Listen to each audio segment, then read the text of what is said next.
right, welcome to So What's the Catch here on All Sports Cleveland. And we good, Shirk? Yeah, we're good? Yeah, okay. Before we get into the show, we have a new member to the team. What's up, guys? It's Brian. Welcome to the show. Thanks. I appreciate you guys having me on. Yep. Figured, might as well just have a different voice for to add to the mix. Could be an interesting, diverse combination of people and opinions, and I think so. Things. Love the tie-dye, by the way. I appreciate that, my guy. All right, so let's start this off. There was a big contract extension in the NFL. Josh Allen signing a 6-year, $258 million extension with the Bills, $150 million guaranteed. The dude deserved it. I'm sorry. Yeah. Yep. After what he did with the Bills this past season, yeah. He's far and away the best quarterback of that class. He's the first one to get paid. Really? Yes. Far and away the best quarterback of that class. Lamar Jackson has something to say about that one. Lamar Jackson needs to become a better passer first. Remember the time Baker Mayfield's ceiling has something to say about that. Baker Mayfield? Yes. See, we'll get to that I'm with you on that, Brian. I'm with you on that, Brian. Yeah. I know James hates that. Yeah. Oh, I see Chirk's got the sunglasses. Oh, yeah, Keeping it you need to cool be in having the dessert box. sunglasses. Yep. You good over there, Kramer? I am now. Finally found my phone, and I am back.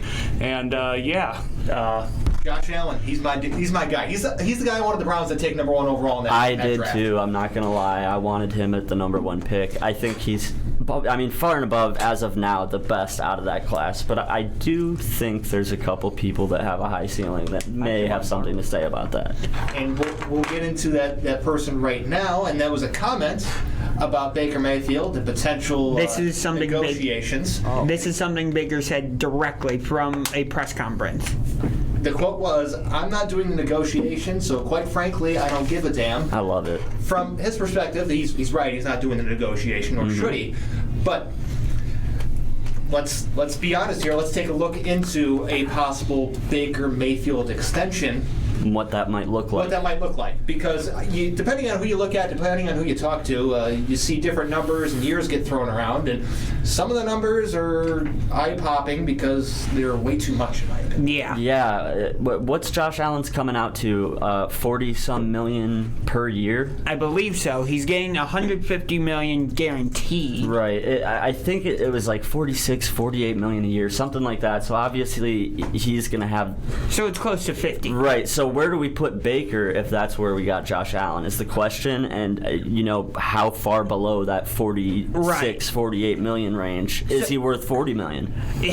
That's such a hard question to answer because he's been so Dr. Jekyll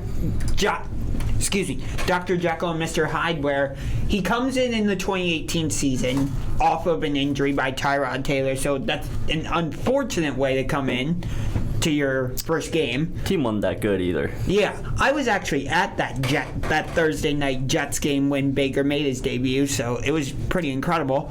And he did pretty well the rest of that season. And then he comes back in 2019. We get Odell. We're on like 4 or 5 primetime games, and he struggled. And then he comes back last season, and I wouldn't say he lit the world on fire, but he did pretty good. So it's like, which version of Baker Mayfield are we going to get? I don't know. So the way I look at things is that the first half of last season, he was like bottom level of the league bad for the first half of the entire season. He was bad. He was benchable. Sorry, I don't care what anyone says. They probably should have benched him a couple times during that stretch. They did. They benched him once because of injury. Oh, you mean against the I don't buy Steelers? that. if you asked me at the end of last season and you had said $40 million, do you think that's what Baker should get a year?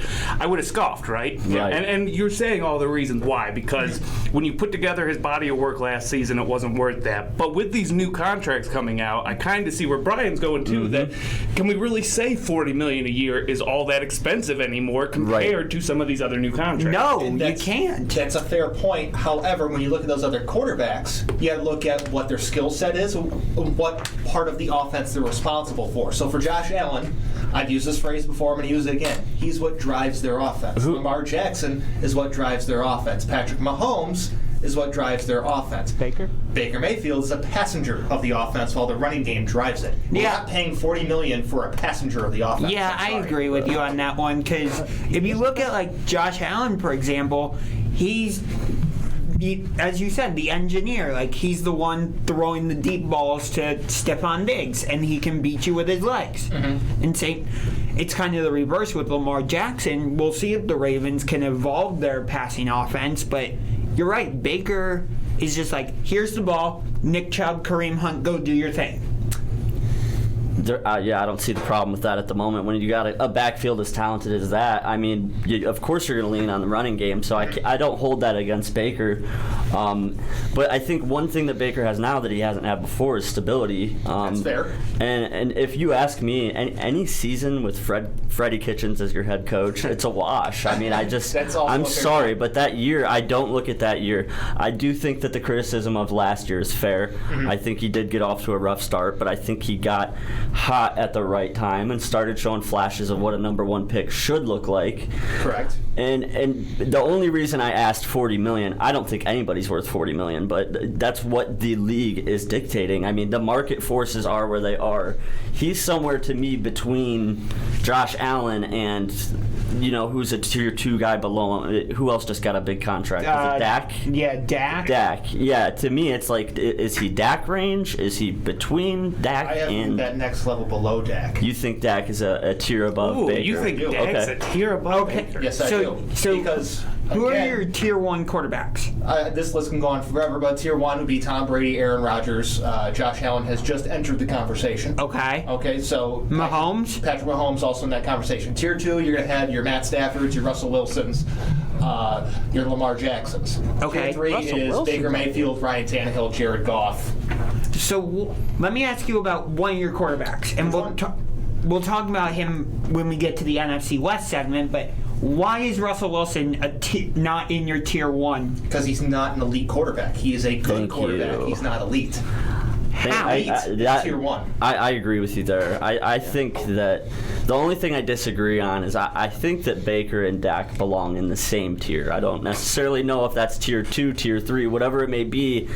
I think they're very comparable, and the best ability is availability. And one thing about Baker is he stayed healthy last year for the most part, and Dak has had issues. And That's fair. If Dak is worth the amount of money that they decided to pay him per year, Baker has a very good argument, at least his agents do, that he belongs in the conversation of that much money, and that's why I threw out the $40 million number. Right. All right, so I'm going to read you 2 sets of numbers here, okay? Let's It's hear something it. I did on my radio show yesterday, so rehash for anyone still listening from yesterday. Awesome. Okay. I love this. So, through 47 games, age 25 season, 11,494 passing yards, 81 touchdowns, 31 interceptions, 60.9 completion percentage. This is for That's Baker? player 1. Oh, okay. Player 2, 11,115 yards, 75 touchdowns, 43 interceptions, 61% completion percentage in 46 games through age 25 season. Ooh. Okay. So one's Baker, One's Baker. obviously. Is one player Scott? Are you referring to Case Keenum? No. Okay, I was going to say, if his backup put up numbers like that, there'd No. be an argument for Yeah. him to The be. other player is the player I think they should model his extension after, Scott player? and that is Derek Carr of the Raiders. Not Ooh. Oh, come on. Oh. What? Numbers don't lie. I'm sorry. He Yeah, has the- more passing yards. He has more touchdowns. Fewer Oh, interceptions. there- One more game. Did you Proper just hear use the of a sound sound effect? Oh, man. Baker's a gamer, guys. I mean, I But- think... I mistimed it. Let's look at this here. Did, no, yeah, okay, the numbers don't lie. And You're you know right. what- You know what the contract extension they gave Derek Carr?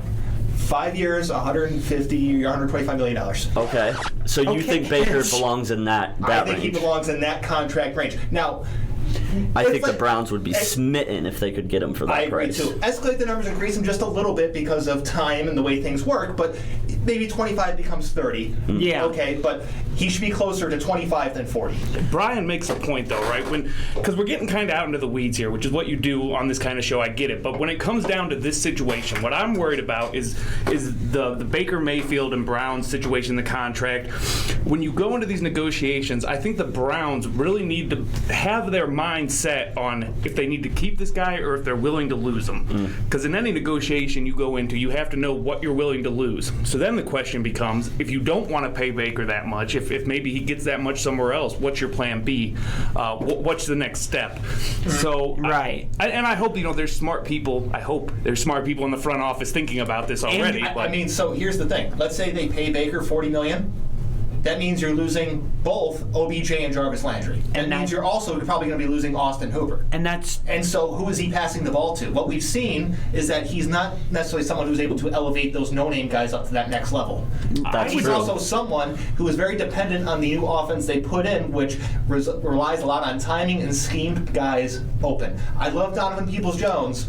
I don't think Donovan Peoples-Jones is ready to replace OBJ just yet. No. But the opposite situation, though, is now you have all these great receivers, but no quarterback. Right. What's Right. the alternative? That's my thing with the Baker argument. My fair. biggest thing is it's not just Baker versus Derek Carr or Dak Prescott. It's Baker versus the alternative. And when it comes down to contract negotiations, it's, okay, if this isn't our guy, what's our alternative? And how do we get there? Is it through the draft? Is it through a trade? Because if they're not all in on Baker right now, with how good this roster and how talented this roster is, then we need to start looking now. I agree with you, and I'll make one last point, then we got to head to commercial, and I think the fact that we went through so much quarterback turnover for so long has people hesitant to be looking elsewhere when we have someone who's at least performed at an adequate level at this point so far. That's a fair point. We need to head to that's commercial. fair. We're going to come back. We got some more extension talk, but this time in the NBA. Awesome.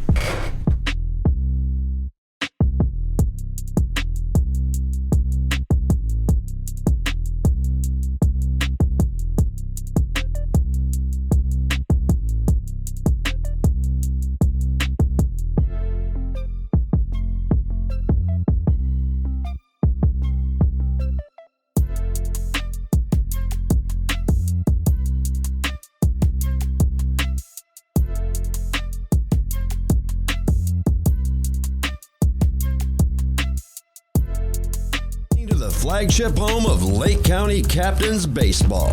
Isaac scores and the Captains walk it off on opening night.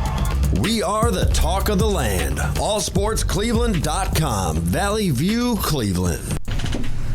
We always like to talk contract extensions, and that's what we did in that last segment. So we're going to continue talking about it right now. sounds fun. The Mavericks paid Luka Doncic. They did the right thing. 5-year, $207 million Supermax rookie extension to keep Luka in Dallas. MVP. He's definitely an MVP type player, and they did the right thing. I know there was some rumors that he might want to get out and leave, but obviously Dallas is not entertaining those at all. They need to get rid of Porzingis, though. I agree with that. I He's not a agree with good that fit. too. Come to the Cavs. I'll trade Kevin Love. Oh my God! Here we go. Speaking of Cavs, how do you feel about that contract Jared Allen got?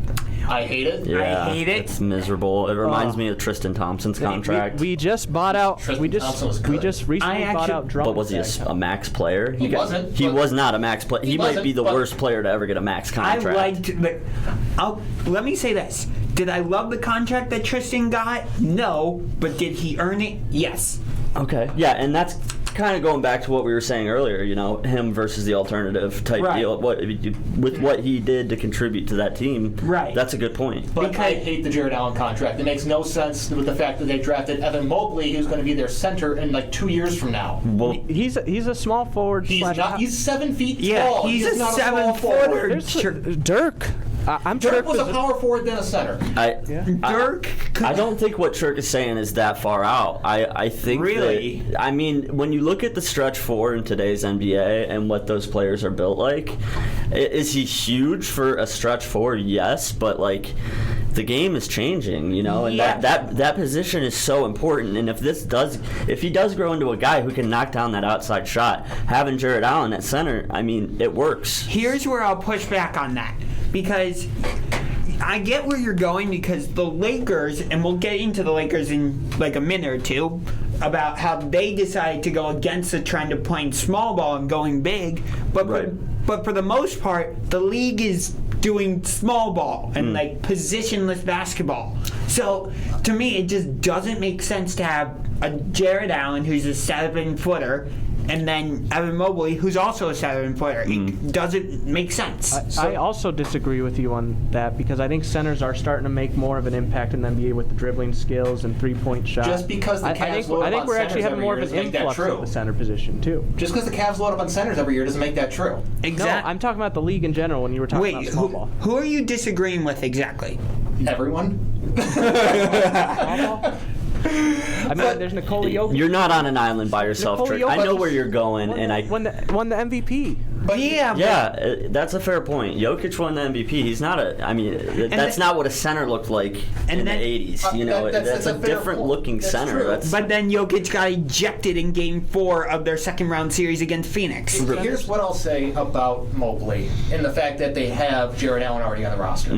As we've seen with the player we just mentioned like a minute or two ago, Kristaps Porzingis, all it takes is one injury to turn a superstar like that into ordinary. That's a fair and when point, they're an too. ordinary player, a guy that's that big has to play center. So Right. who should they have took at number 3 then? Jalen Suggs. I would be fine with still taking Evan Mobley, but not re-signing Jared Allen. to that Okay, deal. so you still like the pick. You're I not like against the I pick. hate the pick with Jared Allen's Okay. contract. Yeah. All right. That's now we're on the same And we page. got- That's where I was confused. Yeah. Still got Sexton and Garland and Love too on top. Sexton shouldn't be here. Yeah, Sexton, And then no Love's thanks. contract on top. No thanks. This comes up every week. Shark, Sexton shouldn't be here. I agree.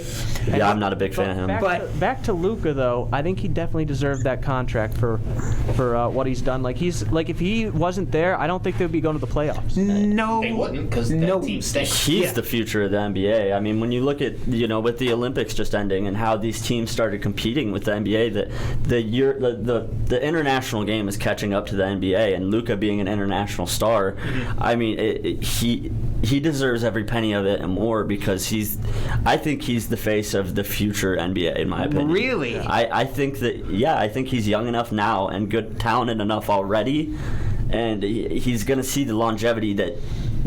To me, I just see him being a Dirk type player that stays in Dallas through his whole career, and that Cuban's going to shekel out whatever he's got to do to try to put a good team around him. So, speaking of putting out a good team and remaking, the Lakers said, okay, we didn't do well last season. Let's completely remake our roster.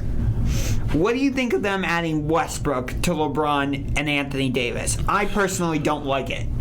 The Western Conference is screwed. That's what I think it is. You got two players that are known for triple Russells. I'll say that. Triple Oh Russells. my God! No, You can't. No. So, here's the thing: is that as we've seen with LeBron, as he's gotten older, he needs time off from time to time. He needs to get a lesser workload. And if there's anyone perfectly suited to take on a bigger workload when LeBron needs to either take a game off or just ease off a bit through a game, that's Russell Westbrook. It really is. Sure. But the problem is Westbrook wants to play fast and go flying to the basket and go up tempo and all that. LeBron doesn't want to do that anymore. He wants to slow the game down, play half court. I just don't. It's like fire and ice trying to get them So to Russell mix. Westbrook just gives the ball to Anthony Davis. You guys forgot one more free agent in there. What? Mr. Probably gonna get his growth stunted. Malik Monk. What? He's a backup. He's fine. Yeah, he's. I see so much potential in him. Him playing with the Lakers is stunning his growth. Listen, if Malik Monk is able just to be there and score, he'll get paid like Alex Caruso did for some reason, and he'll find somewhere else to go. Some people say Alex Caruso's a goat now. They like paid. No. Listen, everyone just likes calling him Caruso for some reason, but the Bulls made a mistake in paying for him. I think so too. And they got He's basically just a meme. He's not a player. He is a They meme. also got triple B's on the team. Triple B's. Yeah, triple B's. Who? Lonzo Ball. Oh, okay. Big baller berserk. Big baller berserk. Okay, I'm like. Come at me, LeVar. Okay, so I guess we're going to this I now. guess we'll go to the Bulls for a minute now for a little short detour. But what do you think of the Bulls? They got Lonzo Ball, they got DeMar DeRozan. I think that they got better, but I don't think they're good. Are they getting rid of Kobe White? No, I don't. Not that I know of. I think he's going to be their backup point guard because you're not going to bench Lonzo. Yeah, I don't like Levine. better fit. I just don't see how this roster fit. I don't see the starting five. Like it's like some of these players don't need to be on the court at the same time. So let me help That's confusing to me. Let me help you out with that. You're going to have Lonzo at point guard, Levine at shooting guard, most likely, DeRozan at small forward, Patrick Williams, the guy that got out of Florida State, probably starting at power forward, and then Vucevic. That's a good lineup. He's scoring a whopping 83 points a game. But the key, what I like about that lineup is you can do a lot of pick and rolls with Ball and Vucevic, where Vucevic will set the pick and he'll roll the basket, easy lob. And he can pick and pop too. That's he can also exactly. pick and That's pop. what I'm trying to say. Thanks. Roll, pick, pop. This would be a great offense from 1984. Okay. This is Are they a good Eastern Conference team? Though? I think they're. Are they a top 8 team in the Eastern Conference with Yes. this roster? And that's Yes, they are. They're top Yeah. 8, so that's mission accomplished. not saying I much think though. they could be Yeah. Their potential's a mid-tier second round exit. That's their potential. We'll see. That's their potential. I don't see them winning a playoff series with that team. Unless they get matched up against a team that gets riddled by injuries at the end of the season, that's the only way I see them advancing. Should they bring back Andres Nocioni? Oh my god! Oh wow. Wow. Oh wow. Going. Turning back the clock. Yeah. Alright, but- so I love doing that. yeah, you do. What if let's- they get matched up with the Miami Heat? That would be they'll interesting. lose. What do you think of the Heat? They re-signed Jimmy Butler and they just added Kyle Lowry. They're fine. They're not good. They're fine. So you think their finals run 2 years ago was a complete and total fluke then? The bubble was a lie. Yeah. I mean, you could say the same thing for the Lakers too, though. You can. Yeah. Certainly. But that Heat team was not good, and their insistence on not trading Tyler Hero is why they sucked last year. They were not good. Stubborn. Yeah, they were very stubborn. They were not a good team. Jack Harlow still made a good song called Tyler Hero. And there's Kramer's little addition. I hate basketball. Kyle Lowry is not going to be the difference from where they were last year and somehow making a finals run. I don't agree with you on that one. Kyle Lowry is fine, but he's not like a huge difference maker. He's a floor raiser, not a ceiling raiser. He's not. They only have a good floor, so he's not raising anything. I'm not saying Miami's going to make the finals, but to say they're not going to be better than last year, They're not going to be big enough of a difference to be like, oh my God, it's the Heat. It's going to be like, oh, the Heat. Again, they're lucky to be in the Eastern Conference, though. Yeah. So, there's always a chance of making a little bit of noise in the East. Yep. Depending on injuries and what teams are entering the postseason healthy and what aren't. I mean, that's the thing with the Lakers, just to kind of track back to that for a minute. okay. I mean, how out of LeBron, AD, and Westbrook, can they win a championship with one of those guys injured for the entire postseason? With the roster they have now. Which one? It depends which one? Yeah. Okay, so who can they win still with if so-and-so gets injured? So who do you think can get injured and they could still win? Westbrook. I would say Anthony Davis. You would say Anthony Davis. I would say Anthony Davis. See, I would say Westbrook, and that's the the thing about that trade with me is it's like they're back in the same position. Unless all three of these guys are healthy going into the postseason, they're kind of going to be back in that same boat. And I just don't. The age of that team just scares me. I don't know. That's fair. And we got about a minute left here. But speaking of a now former Laker, Dennis Schroeder with an all-time case of the Dunning-Kruger effect in action. He turned down a 4-year, $84 million contract from the Lakers because he wanted $120 million. He recently just signed for a $5.9 million taxpayer mid-level exception for 1 year. Oh my With goodness. the Boston Celtics. That's what happens. So if you aren't familiar with the Dunning-Kruger effect, it's over-evaluating your own skill at something. Yes, it's like you start doing something and you think you're an expert all of a sudden, and then the more you stick around, you realize, oh wait, the longer I'm here, the less I know. You gain wisdom. But yeah, that Dunning-Kruger effect is like that's a perfect example of it. He overplayed his hand. He went from averaging $21 million a year to getting $6 million for this year, and he's not going to get much He more could have after this finessed year. the Lakers. It was just. He's going to play for the terrible Boston Celtics and rot on that bench. But we got to head to commercial. When we come back, we are going to be talking about controversies.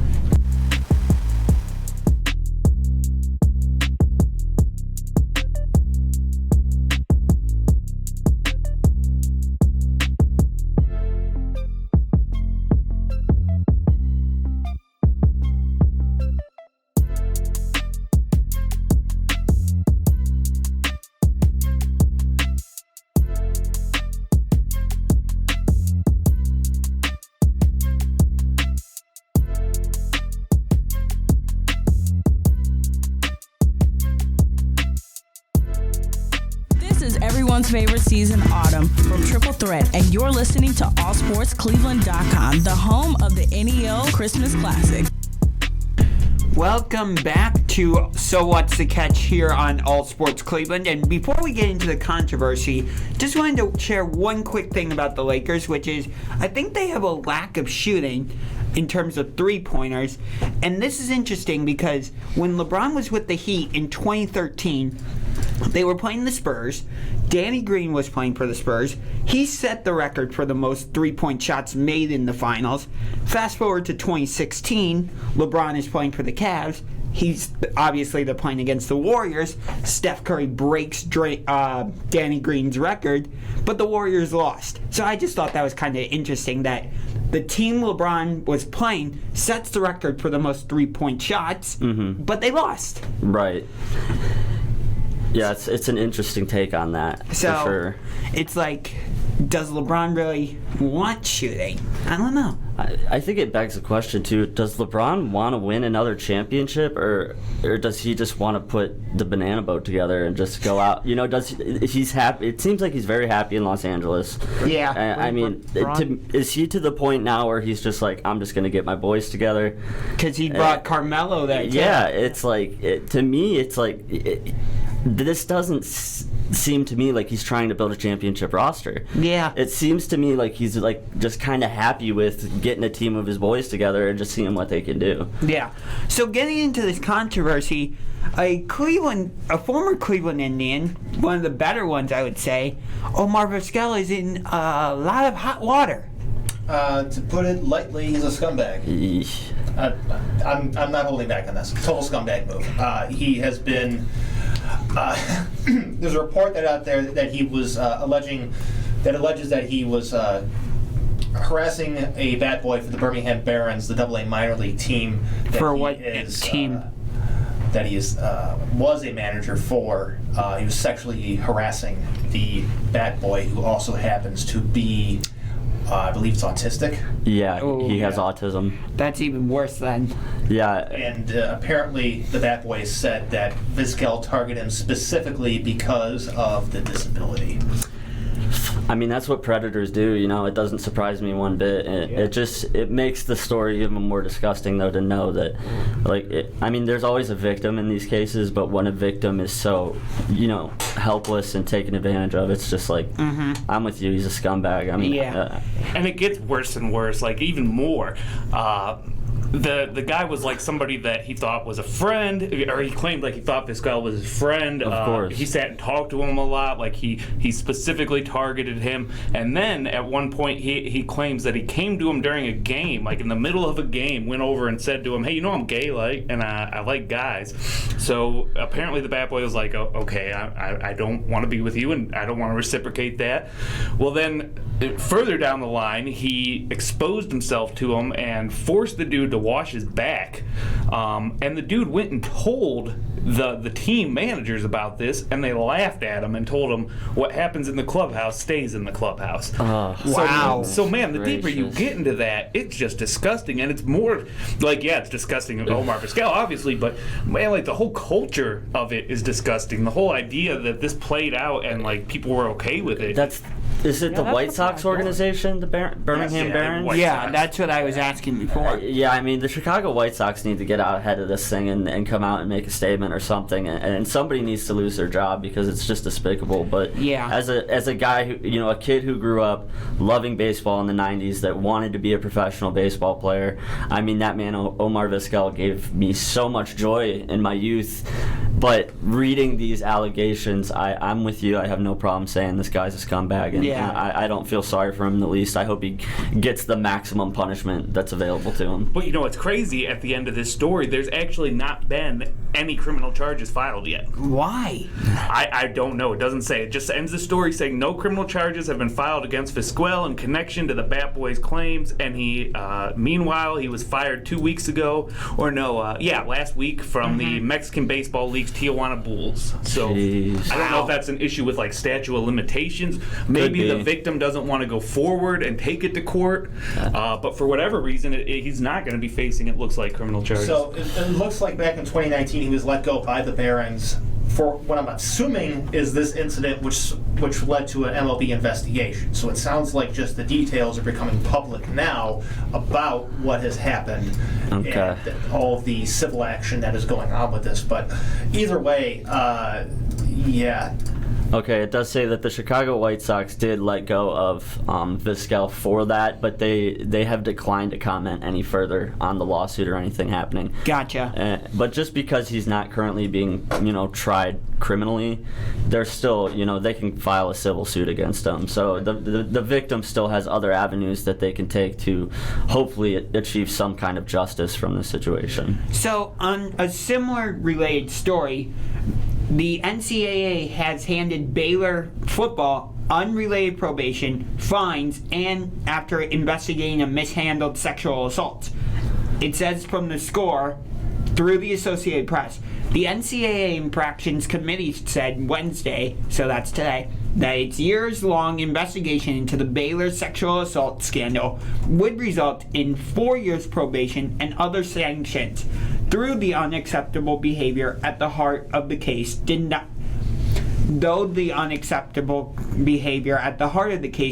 violate NCAA rules. My goodness. Yeah. I could keep reading the article, but don't really want to. But yeah, not a whole lot of good things were happening at Baylor, which is why this has gotten to where it is now. But this seems like a kind of a light punishment for NCAA. Yeah, it does. Yeah, it's saying that the NCAA said they didn't find enough proof to show that they committed the infractions related to the report of the allegations. And so unfortunately, that happens so much with college It football. It does, and it begs the question of what is the culture at Baylor, or not just at Baylor, but in Division I college football, that these things come and go. It seems like every week another one of these stories is coming out. Right. As a University of Michigan fan, I mean, the stuff with Bo Schembechler that's been coming out lately, and it's just like there's just such a culture of abuse and people keeping secrets, and it's just kind of disgusting. It just feels like the line of the punishment line, if you will, moves for all these situations. Yes. Like, it seems, based on what I read, it doesn't seem like it feels like Baylor's just getting kind of like Slap on the wrist. Yeah, a slap on the wrist. Whereas, you had the whole Jerry Sandusky situation at Penn State, and That still wasn't severe enough. Yeah, But- it's like, how severe does it need to be before the NCAA finally says enough is enough? Right, I but- mean, they did so, with the Mississippi State, back in the SMU. SMU. Yeah, I'm sorry. I SMU. always mix those two up. It's They gave that program the death penalty. Right, That's and what they need to do with they these need to big-time do programs. exactly when these programs are caught in these type of situations. The only way to make change is to strike fear into these people that are abusing people, and the only way to do that is to actually penalize these people when they're caught doing these ridiculous infractions. And the Which- program too. What's that, Chirk? No, what happened to Penn State? Didn't they take off the whole record? They did a lot of record manipulation. Right, a lot of asterisks. And were they added took to their down like the records. Joe Paterno statue that they Right. had put up outside Beaver Stadium, which I still don't understand why that stadium's called Beaver Stadium. It's not the best name. What's but- frustrating in all these situations is how, like with the NCAA being a big corporate entity, and baseball too, they just fall back onto bureaucracy. Oh, we can't comment on that because it's still in court. We didn't have enough proof for that.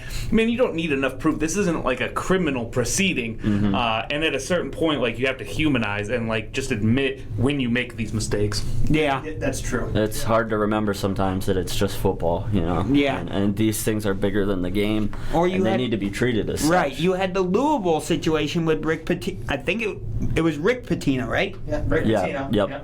In that whole situation, I don't think the NCAA handled that fully. No. correctly. NCAA never handles anything correctly. The NFL doesn't even handle it right with Robert Kraft. I tell you what, though, Yeah. you get a tattoo for free. They'll come down with the hammer of God on the you. most ridiculous thing. in the It world. is. It's like you see the punishment that was doled out over some kids. Driving rental cars and getting tattoos, and it's like, I mean, they treated that so swiftly and aggressively, but then these issues that are so like such real human issues And personal, too. yeah, exactly. There's just no humanity from Right. the NCAA. I think, like in general, it mirrors the society. Sports mirrors the society, and in our Always. society, we've swept sexual crimes under the rug while we've exposed, violent crime. That's supposed to be the big scary thing is violent crime. And through the years, I think sexual crimes have been hidden. And now, like in general, more things are coming to the light. People have cell phones and cameras in their hands 24/7, and it just seems like more and more is coming out. All this stuff's been happening for years, Right. And now we're finding out about it. Right. Yeah. Yeah, that's a really good point too. The immediacy of information being out now. It's like when these things happen, we know it because we get an alert on our phone. You're right. And back then, it was like you almost had to start a movement to gain awareness for these guys doing something like that. And it's like, who has the time, to do something like that as a fan? Right. How come the Robert Kraft one is still being swept under the rug? I have no idea. It's still an active Case. Yeah. So it's not necessarily being swept under the rug. It's one of those things where they can't comment it because it's an active case. Right. So, But real quick, before we head to commercial, there could have been a much larger controversy in Major League Baseball. It was a game between the Rockies and Marlins. Lewis Brinson was at the plate. There was a drunk individual behind the plate screaming for the Rockies mascot, whose name is Dinger, but it didn't sound like Dinger on the broadcast. It sounded like a racial slur, and that's what the internet ran away with. Yes. And it did not sound good. When I first heard it, I thought it was a racial slur. I thought he was taunting the African-American player in the box. But upon further review and audio and better video, wider video, you can see he's pointing at the stupid Stegosaurus mascot. Right. To be like yelling, this 45-year-old man being like, "Hey, Dinger, come here, let's go party." Like, dude, come on. really, no. Yeah, so, yeah, not a good look at first. Turns out not necessarily controversial, but sometimes at the end of the day, you need to look at things from the broad perspective, take a step back, Yes. and not rush to judgment. And this is one of those situations where the internet ran away with it. Right. I mean, Jeremy, what you were just speaking on is just this is a perfect example of it, And when things like this happen, it's important that you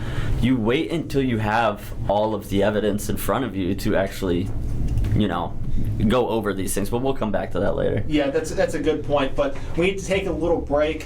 When we got back, we're going to be going over pressure scales for some NFL quarterbacks and some those down in Columbus. It may be hard to believe, but people...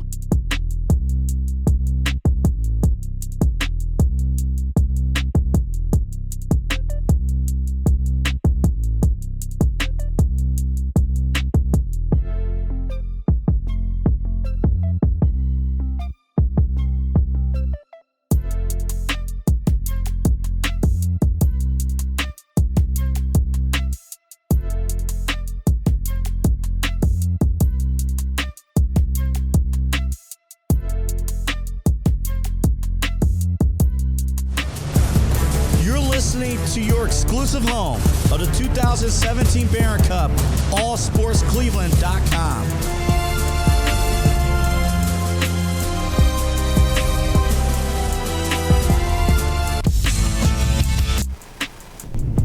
Welcome back to So What's the Catch? Apparently on the exclusive home of something that happened 4 years ago.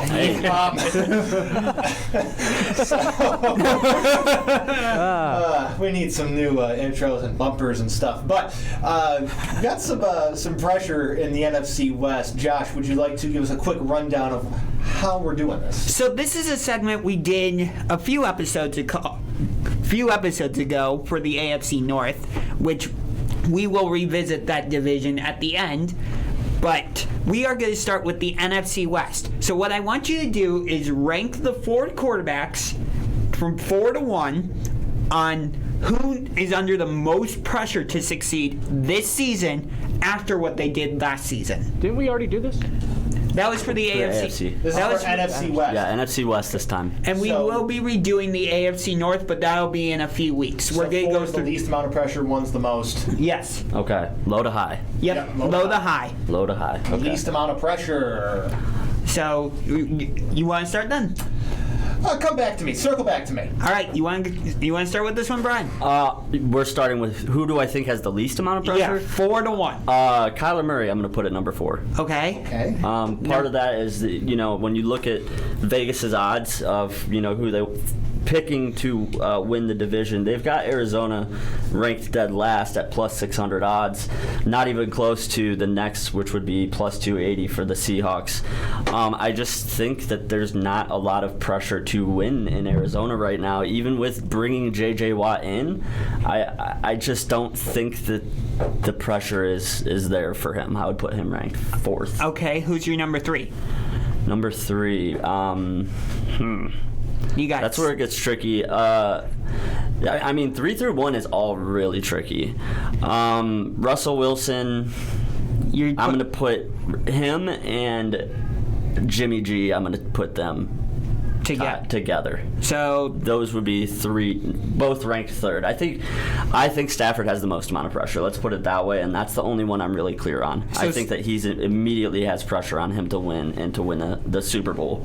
Okay. So you have Stafford 1, 2 is empty, I guess, and then Wilson and Garoppolo are tied. Correct. Okay. And then I think Kyler has the least amount of pressure. I think he gets to go ball out, have fun.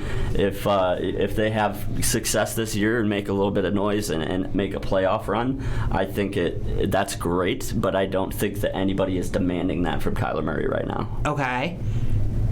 You got it. What about you, Chirk? Let's have Kramer go first. Okay. Passing the buck. It's hard to go on the spot like that. Yeah, I mean, I'm just going to piggyback off everything Brian said, honestly. All right, so I have a different list, so I guess I'll go then. Go for it. All right. Okay, 4, I have Russell Wilson. He's already been to the Super Bowl twice. He's won 1. He's an established quarterback. He's made his money. He doesn't got to worry about a new contract. Agree with you 100%. Okay, 3, I have Kyler Murray. Similar reasons that he does, but I think he's got more pressure because Russell Wilson has significantly less. Okay. 2 is Jimmy G, because who knows whether or not he has this job 3 weeks into the season or if at the beginning of the season. So Right. he's got pressure.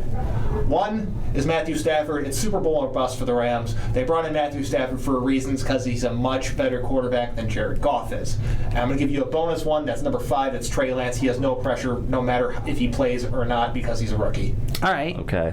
That's fair. Even though he was a top 5 pick. Do you think Trey Lance could take that job sometime during the season without injury? Without injury, I think he could take the job going into the season. You think he might be a week 1 starter? I think he has that ability because I don't think very highly of Jimmy. Yeah, I share that opinion with you. I don't think very highly of Jimmy G myself, and I think Trey Lance is going to ball. Yeah. So I'm really excited to see him. But yeah, what you said about Stafford is true. I think it's Super Bowl or bust for the Rams. Yeah. The guy's got the talent. Of course, he had the years on Detroit where he could say, I didn't have the people around me. He's got the people around him now to win a Super Bowl. He's got no excuses. But I do expect him to go out there and sling it, and I do think that he will win the division, and I think they will make a Super Bowl run. All right. What you got, Chirk? I got so the least amount of pressure. 4-1. 4-1. Least amount the whole NFC, right? NFC West. Yes. NFC West. Yes. Least amount of pressure. I'll say Kyler Murray. Okay. Then at 3, I don't know. I'll put in NFC West. Trey Lance. Okay. How about number 2? Number 2. So it'd be Russell Wilson or Matthew Stafford? Then Stafford. Russell Wilson 2, Matthew Stafford 1? Okay. Okay. So mine, I'm actually good. I agree with you about Russell Wilson at 4. Mm-hmm. I'm going to say Jimmy G at 3 because he just recently went to the Super Bowl.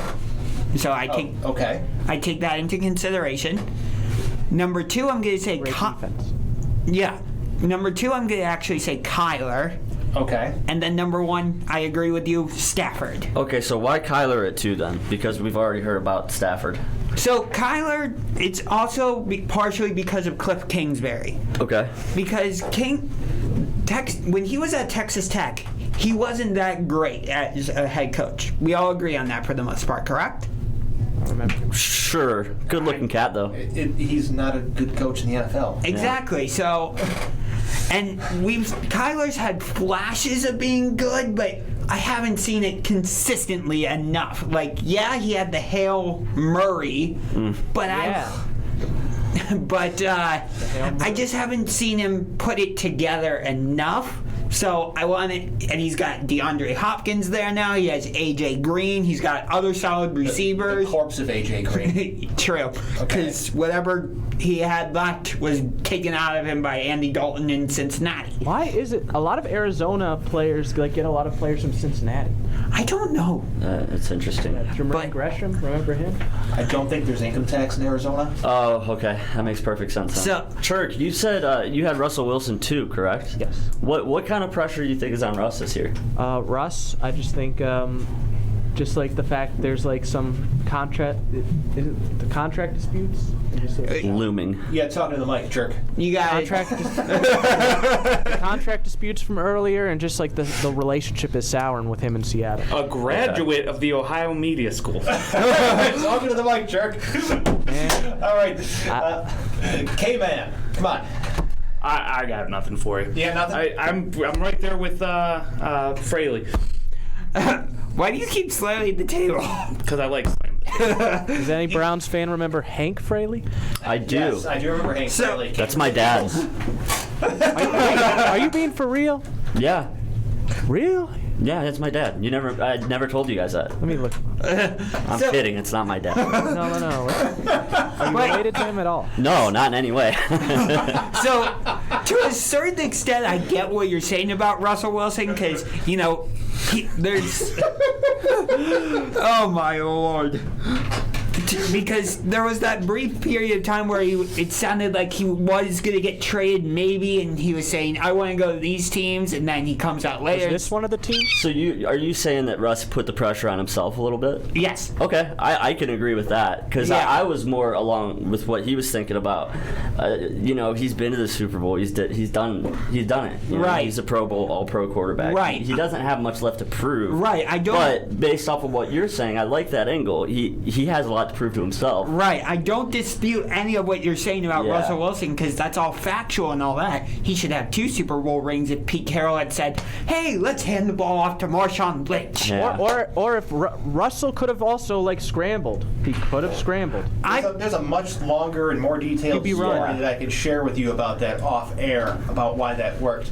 But we do have to talk Ohio State quarterbacks before we go to the next segment. We got 4 names that are possible. Is that correct? Yeah, let me try to get you guys excited about the Ohio Buckeye football season here in the next 2 minutes. We have a battle going into this year, and it's kind of interesting because Alabama, Clemson, and OSU, for the first time, are all 3 going to have new starting quarterbacks this year. So it's going to be just a different kind of football. But here at Ohio State, we're looking at C.J. Stroud versus Jack Miller III versus Kyle McCord, and then you can also throw in the new guy, Quinn Ewers, I think that's pronounced. Yeah, I believe so. Yeah, Ewers. Who's the favorite? So in theory, you have a 4-way, but the running favorite, C.J. Stroud, he seriously has competition in Jack Miller III, though. Got to see what the new guy can do in Ewers. I don't know. What are your thoughts? Do you know who's the stationary quarterback, stand in the pocket, and who's the mobile quarterback? The only one I've seen play has been Stroud in Buckeyes. Last year. No, I really don't have anything for you on that. I imagine it's going to be Stroud. The way I look at it is I'm just trying to imagine myself watching the game on Saturday and what's it sound most likely to be the guy that they're going to be saying during the broadcast. I can imagine them saying Stroud. That's my reasoning. It's ridiculous, but that's how I'm going. I think it's the safe pick here, but personally, I think that Ewers has a chance to win the starting job because of the landscape of college football and the way that transfers are today. there's a lot of pressure when you bring in a number 1 overall talent to start him right away as a freshman. And that's a discussion that I know that they had when they were recruiting Quinn Ewers, and it's going to be interesting to see because with a guy with the talent that Quinn has, with the ceiling as high as he has, he's not going to want to sit on the bench for very long.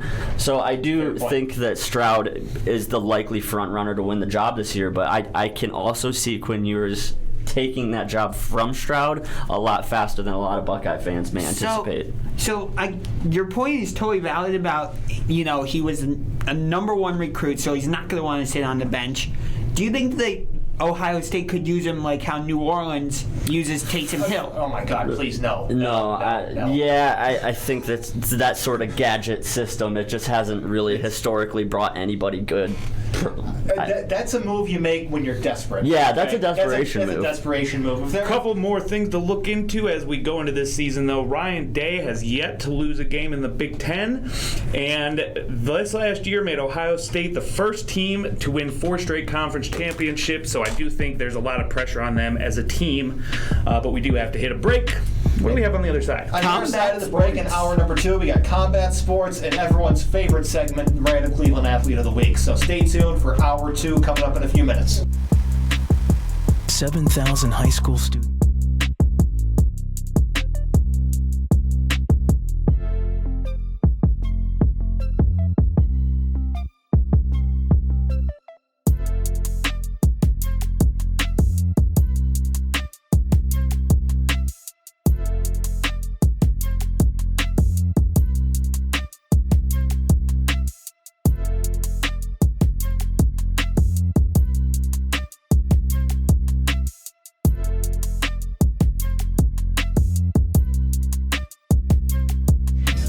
Listening to allsportscleveland.com, your home for the best high school basketball in Northeast Ohio.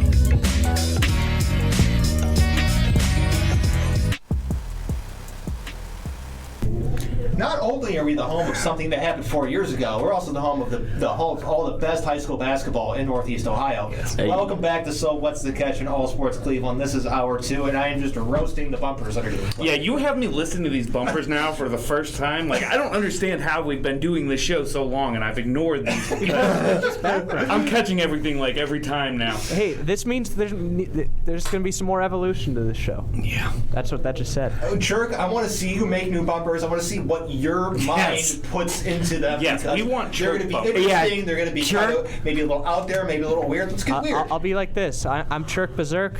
I'm putting in that work. I play better defense than Dirk. How long have you been working on that? Bars. Absolute bars. Starting to come in my head now. All right, so before Chirk gets it's definitely hour 2, by the way. Yeah, it's the weird hour. Hey, listen, hour 2 always gets weird. I say this every episode. We're getting weird. We're starting off weird hour 2. Welcome to the Bizarro Hour. So, before Chirk goes completely off the rails and goes way berserk, we're going to get into combat sports, and we're going to start with UFC 265. So, Cyril Gane defeated Derek Lewis by 3rd round TKO. He is now the interim champ, and he's going to face Francis Ngannou. So, my question for you is this, Brian. Why was Stipe not in that fight? I mean, it's a good question.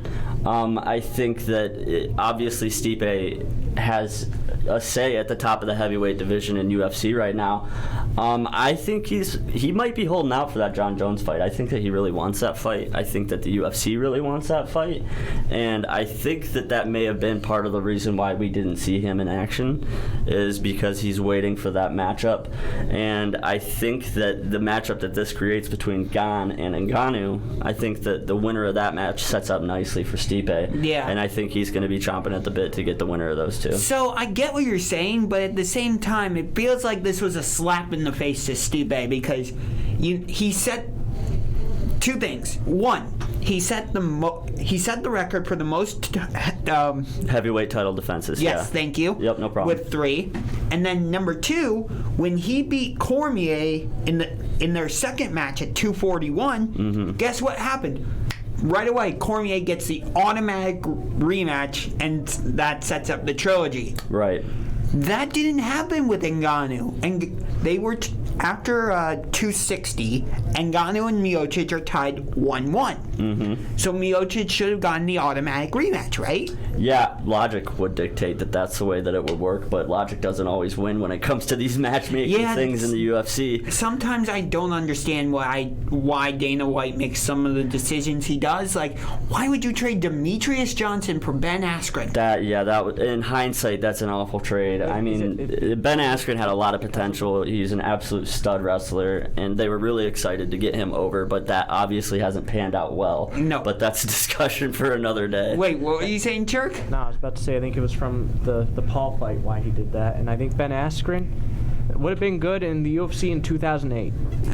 Yeah, okay. So does that mean you're challenging Ben Askren to a fight? I'll challenge Ben Askren. The battle of the tough guys. Okay. It's like in that movie, No Holds Barred. If anyone's Well, if you could stay on your feet for longer than 12 seconds, then you already got a leg up on Askren. So. Yeah. I mean, just standing up, period, you have a leg up on Jose Canseco, so that's good news. That's true. Speaking of boxing, now, Errol Spence is out of his fight against Manny Pacquiao. Huge disappointment here. I'm a big Errol Spence Jr. fan and a big Manny Pacquiao fan. I thought that it was an awesome matchup. I would have liked to have seen the matchup take place when Pacquiao was a little bit younger, but, that's how things work out. Unfortunately, Spence has dropped out of the fight due to injury, so they have Ugas stepping in, who is a Cuban fighter, won a bronze medal in Beijing in 2008. He actually currently holds the welterweight title. So now this fight goes from being a matchup between Pacquiao and Spence to a matchup between Pacquiao and Ugas for a belt, which is kind of a cool thing. Yeah. So the way that it worked out, because Pacquiao lost the belt due to inactivity before, so now he's got a chance to get at least a belt back. So it does become an interesting fight for that reason, or that reason alone. But I mean, it's not the matchups that Spence would have been. Spence is just, he's a whole tier and a half above of where Ugas is in his career. So before we move off of this, I mentioned this on the show a few weeks ago. This Ugas Pacquiao fight is going to be happening on the same day as WWE SummerSlam, and they're both scheduled to be in Vegas. They're not, obviously they won't be at the same venue, because SummerSlam is going to be at Allegiant Stadium, where the Raiders play, and I would imagine Pacquiao and Ugas is going to be at... That's in Vegas. I know it's in T-Mobile Vegas. Arena, I would imagine, right, where the Golden Knights play. So I don't think they're going to conflict with each other, but I think it's interesting that WWE is going to be there on the same night as a major boxing event.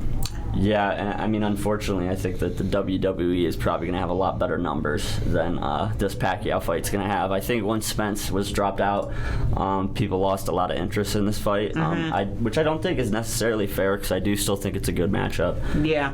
But yeah, I think that that's problematic for the numbers in terms of boxing. But they haven't been making the best decisions in terms of television and boxing and scheduling and all of these things. So I'm just glad that the fights are happening in Vegas. And that they're actually letting people in now. Yeah, although I've heard rumors that WWE might move SummerSlam back to the Thunderdome because Vegas is going back to the mask mandate. Or something like that, along those lines.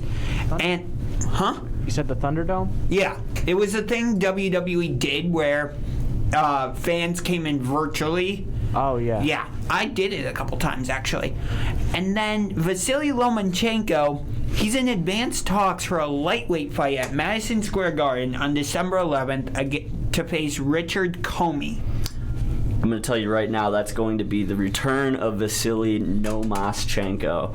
I think that Richard Comey's going to quit in the corner like the previous 4 opponents that Lomachenko had before he ran into the beast that he did in Teofimo Lopez. Yeah, I watched that fight when he faced Teofimo. Yeah, Loma's got a lot to say. I think he's got a lot to say. I think he's uber excited to get back out there to prove himself. Yeah. And he'll be competing for a belt in no time. He's just got just way too much talent for them to keep away from another title fight for too long. Yeah. So I think that a fight at MSG is the perfect setup for him to make a return towards, making a regaining that lightweight title that he once held. If I remember correctly, going into that match against Teofimo, Lomachenko was number 1 pound for pound. Yeah, ESPN had him number 1 pound for pound. I think HBO and Showtime had different. I'm not sure what they had ranked, but I do know that for a fact ESPN did have him as the number 1 pound for pound fighter. He was also fighting on ESPN at the time, though, so it makes sense for ESPN. You know, a lot of times ESPN does what ESPN does for ESPN and for them only. Right. So, you know, I don't know how true that may or may not have been, but yeah, they were saying he was the number 1 pound for pound fighter before that fight. I think Terrence Crawford was also in the discussion. Yeah, I mean, Bud Crawford's just so good. It's just hard to argue against him being the number 1 guy right now. But I love Lomachenko. I think his ceiling is incredibly high, about as high as any fighter that I've seen in recent memory. Yeah, from what I saw of Lomachenko, although he lost that fight against Lopez, Lomachenko didn't look bad in that fight. No, he didn't get hurt. He wasn't hurt. He moved fine. Yeah, he looked quick on his feet. I think that he didn't game plan well for that. Yeah. And I do think he underestimated Teofimo Lopez and the advantages that his size was going to have against him. And now, what type? I know that was for a title, but what weight class was it? Do you remember? What weight class did they fight at? I think it was lightweight. Okay. I'm pretty sure. But no, I know that Lomachenko has won belts in 4 different divisions now. So, you know, it's super weight, welterweight, super welterweight. There's just too many divisions now. It just seems for every pound they have a division now. Yeah. If they go back to unlimited, this is UFC you're talking about? No, boxing. Never mind. But UFC, this is why I like UFC better, because it's streamlined. We were talking about this off air before the show. Yes. With UFC, you know who the middleweight champion is. That's Israel Adesanya. Right. Or you know who the women's bantamweight champion is. The GOAT, Amanda Nunes. Right. Whereas, like, with boxing, the welterweight champion could be 4 different people, and you're like, what? Yeah, I mean, you can hold 4 different belts for 1 division in boxing, which is kind of bizarre. It makes no sense. No, it doesn't make any sense at all. I like the lineal nature that UFC has set up. That you know who the number 1 guy is. You know who's fighting for the title. Right. And there's no question marks about who's better than who. Right. And James, I know you've said in the past, like, Google is your friend, but it still gets confusing. Oh, yeah. It does get confusing. Google's always your friend. Okay? Okay. So, random Cleveland athlete of the week. All right, we can get this knocked out in a couple minutes. Real quick. I need to know, though, one more fight. What about the Chirk and Jake Paul fight? Yes. When are we going to see this? Well, Jake Paul's going to be fighting here in Cleveland against Tyron Woodley. All right, make it happen. Make it happen. So just go, like, stalk him in the parking lot and see what happens. I feel like this is the battle of the tough guys I was talking about. Okay. If anyone's seen No Holds Barred, you know what I'm talking about. Anyway, sorry, James. All right, all right. Can I make one quick thing? Go ahead. The week of that fight, we need to do predictions about who's going to win that fight and whether Chirk is going to fight the winner. It's an interesting matchup. I think that we should do that too. I think closer to the fight, we should definitely all make our picks. Yeah. I think that would be fun. And I wish we could do like a remote broadcast from the field house. It is at Romo Fijo, so you know, if one of us could even make it down there, that would be awesome. I'd love to make it there for that fight, but I don't know what tickets are going for at the time. I'd imagine hundreds of dollars. As much as I would want to see that fight in person, I'd much rather see the UFC come back here, because I was at UFC 203. You get so much more out of being at a UFC event than you do at a boxing match, that's for sure. It was hilarious with UFC. With UFC 203, it was Stipe's first title defense against Alistair Overeem. Even before any of the fights had started, you were hearing in the crowd, "Here we go, brownies, here we go." It was hilarious. Yeah, Jake Paul's an Ohio guy, so going back to our Cleveland athlete of the week, it's not Jake Paul. No, that's a hint. Paul, but we got to head to a break real quick, and we'll come back with random Cleveland athlete of the week in this next segment. So, Chirk, let's go to commercial. Packers, Vikings, Red State, Blue State.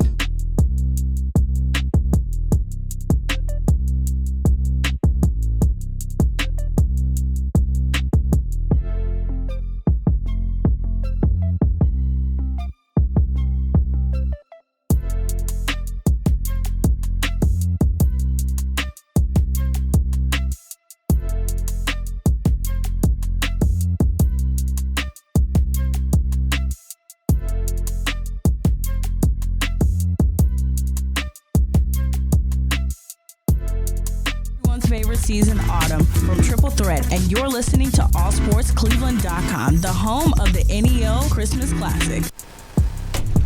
All right, we're still homes of other things. Apparently, Christmas time is in that bumper. So this is fantastic. It's only like, what, 5 months away? Yeah. I just, Christmas season, baby. Hey, any chance I get to chirp you about these bumpers, I'm taking it, Chirk. So choose them wisely. So with that said, Good morning, I guess. all right. So with that, random Cleveland athlete of the week, and good news for some people here, it's a baseball player. Okay. All right. So our subject here was born September 28th, 1987. Virgo. Fun fact. Yes. He was drafted by the Los Angeles Dodgers in the 25th round of the 2008 MLB draft. 2008. Out of Catawba College. 2008. 25th round. So you guys have all that, right? Maybe some more information will help you. High school, maybe? So.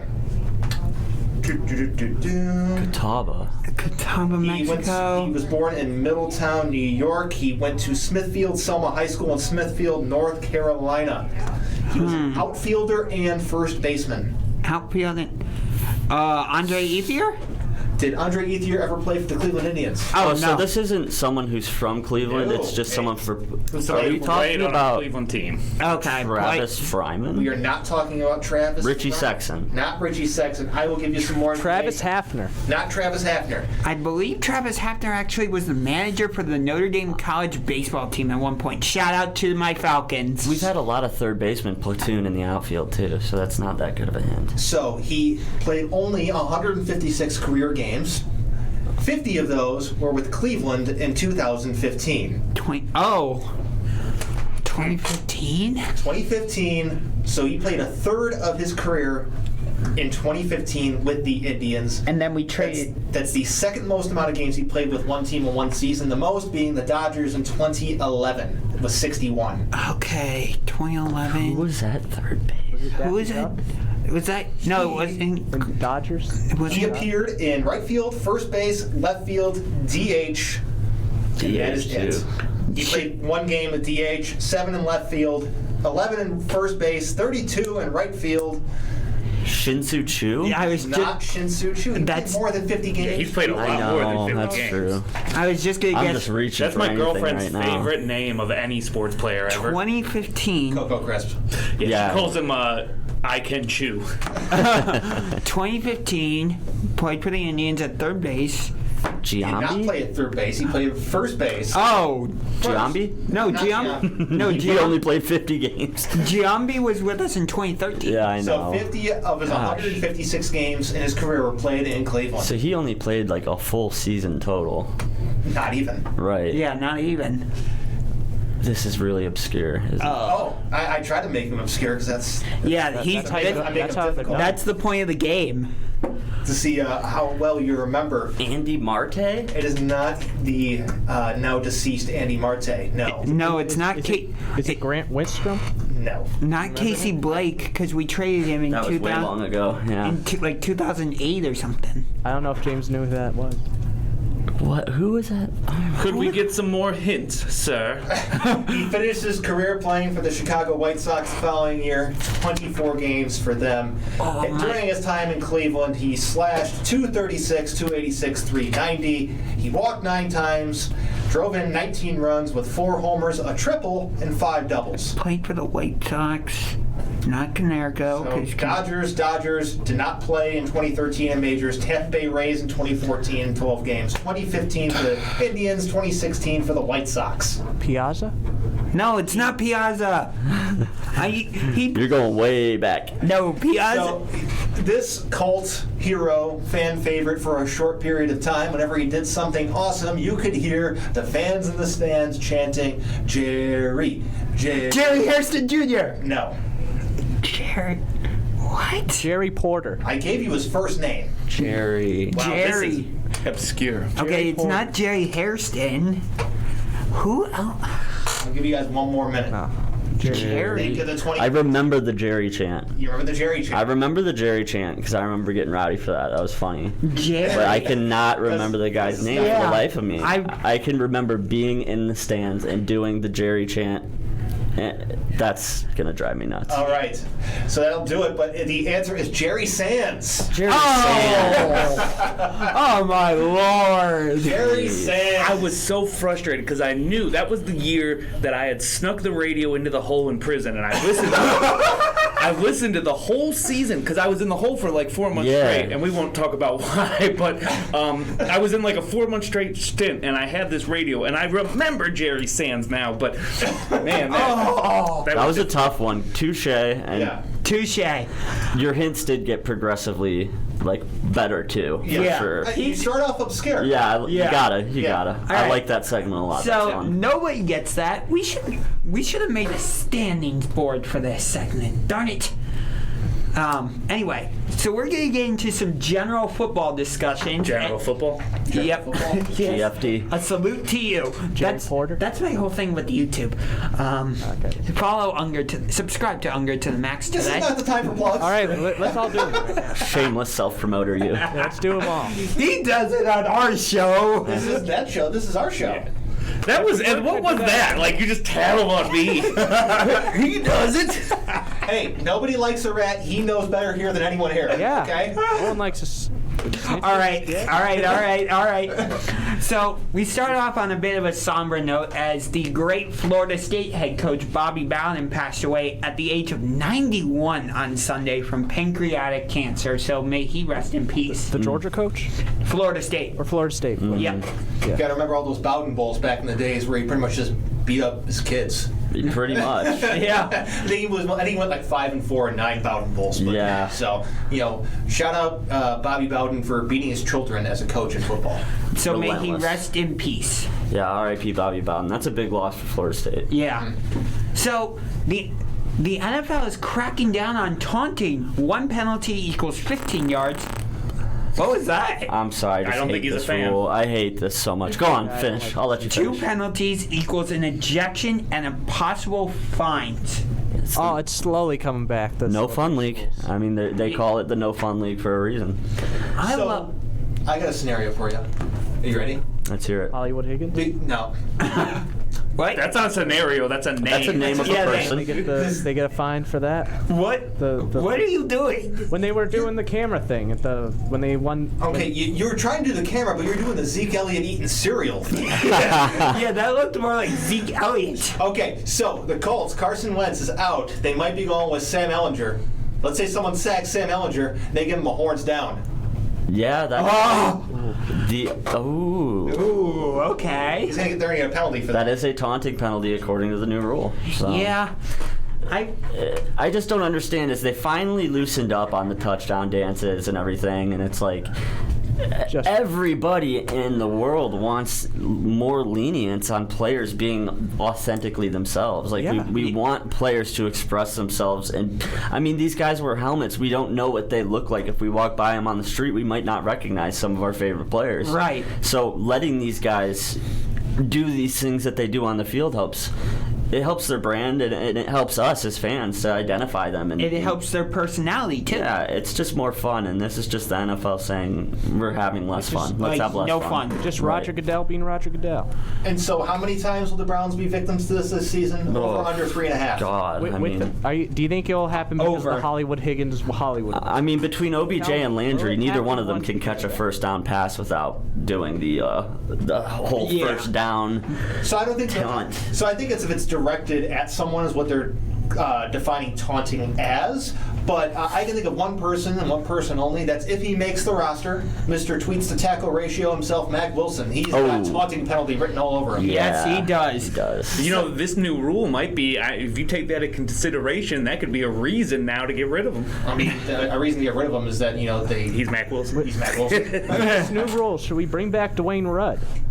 Oh, God. Goodness gracious. Anyone remember That's that? a bad memory when he took his helmet off. And, Yes, I remember that. Chuck, do you remember that? That's the real question. Are you old enough to remember that game? They were against the Chiefs. They could have won the game. They were probably going to be 10-6 that season, but yeah, what that were was you, like 6? Huge disappointment. What year was that? 2002. it was like 2001 or 2. I'm not sure. I would have been like 3 or 4. I was 15 or 14. How old were you? I was like 6. Yeah, okay. So I remember it. Do you remember it?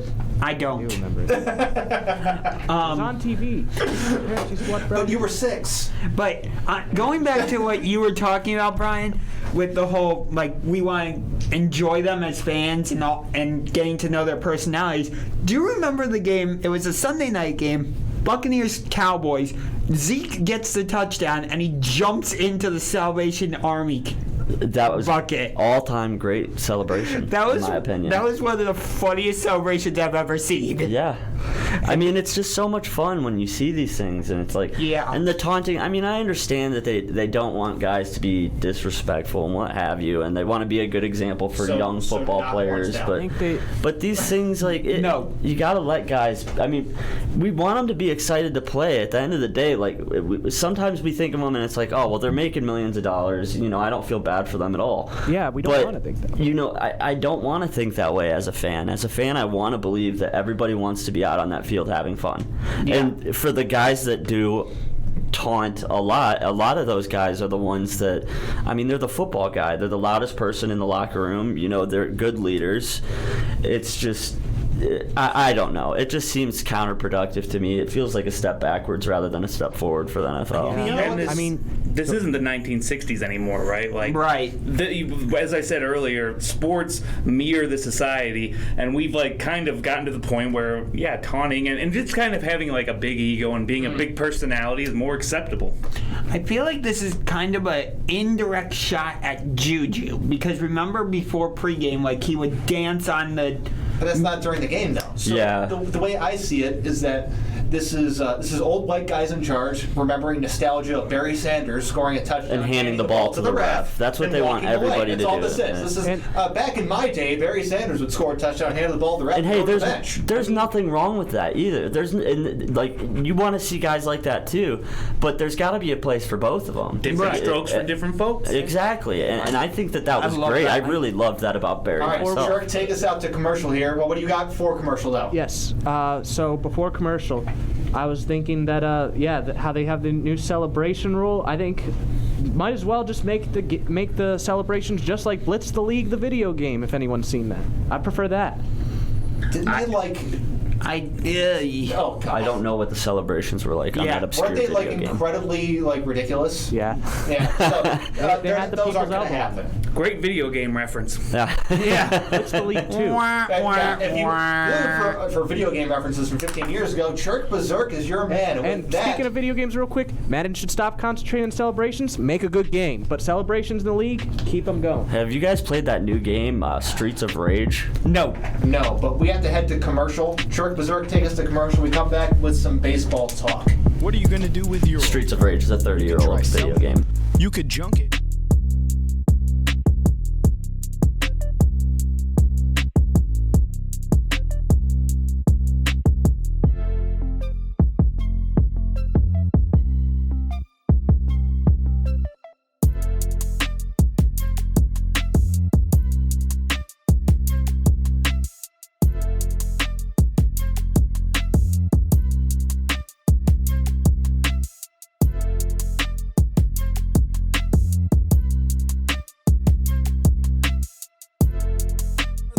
Of the land. AllSportsCleveland.com. Valley View, Cleveland.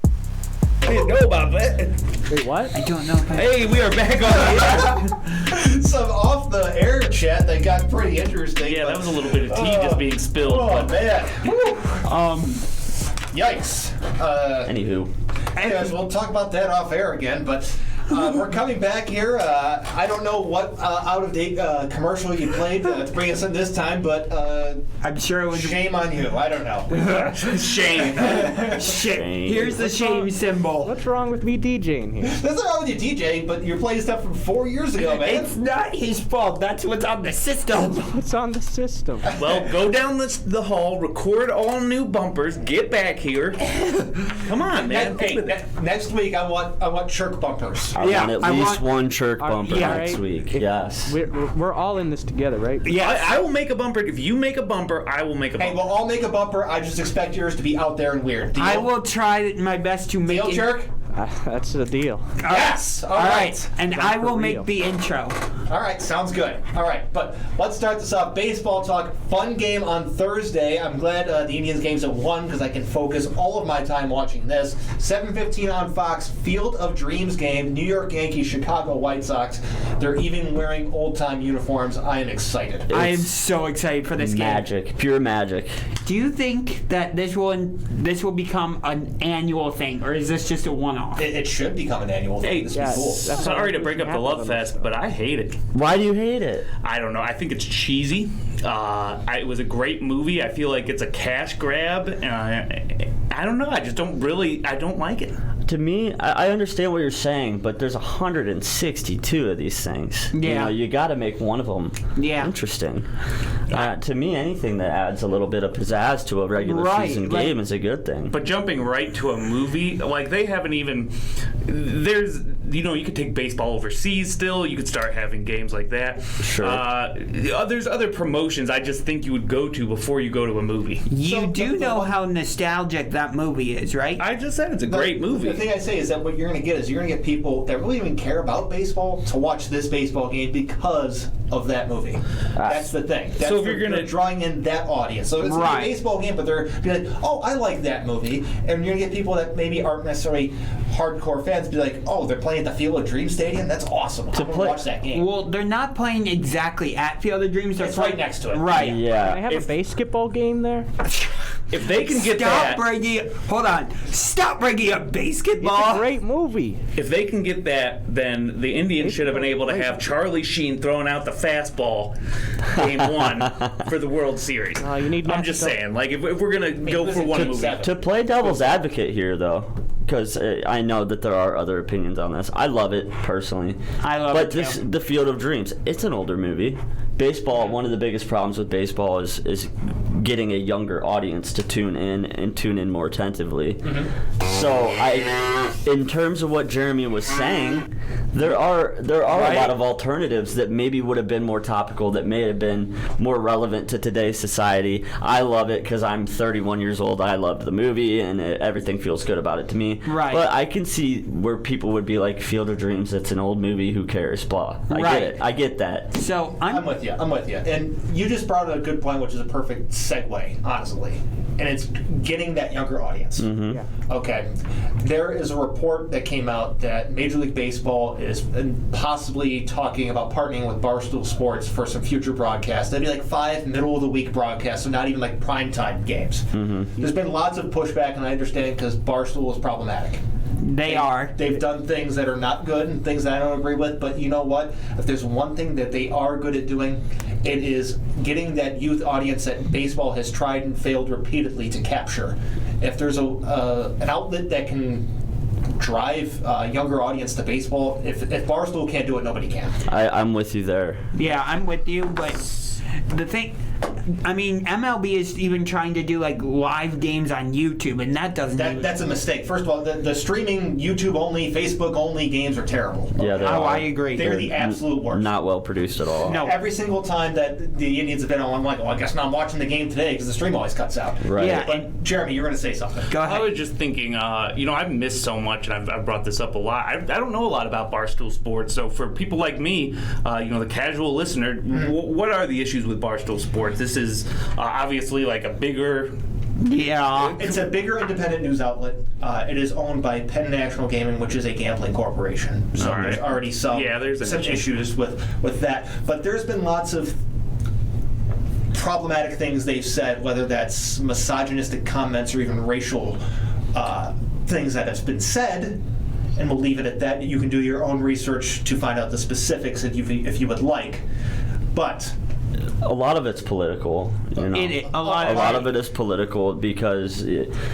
The face of Barstool Sports, Dave Portnoy, he makes appearances regularly on Fox News. He interviewed President Trump. He's made some of his politics clear. Mm-hmm. And unfortunately, in the world we live in today, if you alienate half of the public the second that you take a side in a political issue. So why does anybody need to do that? Yeah. It's because he can. That's why he can. So the way I've looked at Dave Portnoy and Barstool Sports and everything is that every step of the way that they've tried to progress their company and their outlet and their platform, people have been trying to say they're terrible because of this, or they suck because of this, and they're not going to succeed. And they keep succeeding. They keep succeeding. Yeah, they keep growing. They keep pushing forward. You say they can't do something, they say, watch me. That's essentially what happens. Right. So if them getting into Major League Baseball broadcasts is their next step, and apparently they're obviously interested in it, they're not going to stop. I don't see a better alternative. I don't see a better alternative to get younger people watching. And in terms of content today and how the younger generation consumes content, it's not through cable television. It's online, and that's one place that Barstool has. They're an online empire. Right. They're on YouTube. They're on Facebook, Twitter. That's why they have a major advantage on it. Exactly. So they already have the infrastructure in place to reach young people. Now it's just teaming up with MLB and how do they spin it to keep, to make it grow. But I think it's a great decision by MLB. So going back to the whole bringing baseball to the younger audience, Trevor Bauer and all that, he was saying earlier, I think it was Trevor Bauer, if I remember correctly, was saying, we need the taunting and all that. Wasn't it Trevor Bauer saying that? Yeah, he made some comments about that, Should we be listening to anything Trevor Bauer says? That's also a fair question, but go on. Depends on what it is. But no, the reason I'm bringing this up is because they were playing the Padres, I should say. Mm-hmm. So I asked you this question a few weeks ago on the show, and you said, I asked you, is Red Sox-Yankees the best rivalry in baseball right now? And you said, no, Dodgers-Padres is. Do you still feel that same way? No, because I think that the Dodgers are still part of the best rivalry, but it's currently with the Giants because the Giants still sit atop the NL West. Mm-hmm. It's Dodgers and whoever else in the NL West. That's not Yankees-Red Sox. The Yankees stink. I'm sorry. They're not a good enough team. The Red Sox are on a little bit of a slump, and the Yankees seem to be taking advantage of that currently, but no one's scared of the Yankees come playoff time. Yeah. I disagree. Really? They're 11 games over 500 right now, and they were at the bottom of the barrel. They've put together a couple good months of baseball, and they do have the pieces. I'm not a huge fan. I'm not saying that I think they're going to come back and win the division because I don't, but I do think that as a wild card team, they're still the Yankees, man. I still think that they can win a wild card game and potentially make it to a division or a championship series. I think they can win a wild card game, sure, but I don't think they're going to make a deep playoff run. I don't think they have enough starting pitching. That's fair. I think Gleyber Torres is not a starting caliber player. No, my only gripe was that you said they were awful, and as a team above 11 games above 500 that may make the playoffs. I contend their record's an illusion. Yeah. They're like the White Sox, who have a very good record because they play against a bad division. That's because fair. They just got to feast on the Orioles. They got to beat up on the Rays from time to time, but it's. Yeah. I think their record's an illusion for the most part. What's that say about our Indians then, who are an even 500 in the AL Central? Yeah, that's what I'm saying. Yeah, they stink. When you said the Yankees stink, I thought they're better than the Indians. They are better than the Indians. That's what made me kind of come to their defense. Yeah. I mean, when's Aaron Judge going to get hurt again? Yeah. They need pitching. At one point, Greg Allen was a regular starting outfielder for the Yankees. Right. Funniest thing in the world is Yankees Twitter being like, "Where's Greg Allen? I can't believe they sent him down AAA." Like, you don't know what you're in store for with Greg Allen when you play. Yeah, you don't know. But the thing it's like they still think they can get number 28. No, you can't. Well, they can, just not this year. Yeah, not this year, but they can. Their best chance to get number 28 was when they played the Astros in 2017 as a result of cheating. They didn't. Because they could have won. if it wasn't for the Astros cheating, they would have won games 1 or 2 in Houston, and that series would have been over, and we would have gotten Yankees-Dodgers in the World Series. And Dodgers would have won. Not so sure about that. Dodgers would have won. Dodgers were a better team than the Yankees. Dodgers were probably a better team than the Astros. That World Series, let's be honest here. Yeah, I think they were. Yeah, so... My only pushback with that is, if the Dodgers, yes, the Astros cheating, swung the World Series in the Houston's favor. Not denying that at all. I 100% agree with that.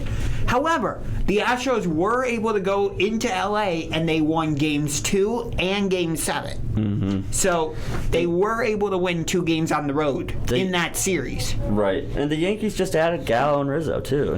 They added 2 great pieces that are gonna... I think they're good fits for the team. Yeah. Rizzo's a different type of bat. I just don't trust half of that roster to be even a presence or reliable. Now we're on the same page. I just don't get what the Red Sox did by just trading for Kyle Schwarber and saying... They have no idea what they're doing. Yeah, they don't. They got lucky, too, because he got hot as soon as he got there, So it made them look good for about a week. He hasn't played for the Red Sox yet. He got hurt for the Nationals and they traded an injured player. Oh, was it right before the trade that he got hot then? Because he had It was before the All-Star break that he was he had the hottest July of all time. Yeah, that's what it was. Hurt. He had a really good... Okay. I had it backwards. Yeah. I thought he had that good month after he got there. No, he had another minor setback, so he hasn't even been able to get on the field for Boston. And even when he can, they're going to have 2 DHs to figure out what between Schwarber and JD Martinez, so I don't know what they're doing because they're both abysmal as defenders. And I can't play either guy. Who's their current first baseman?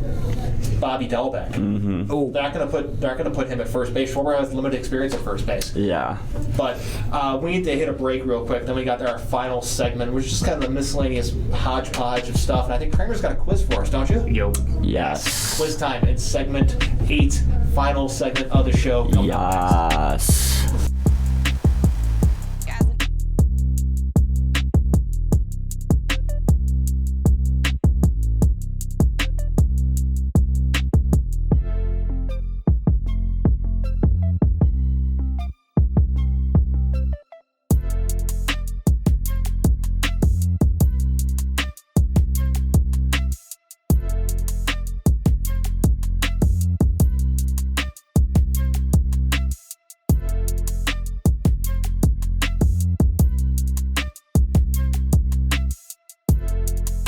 High school football lives here on allsportscleveland.com.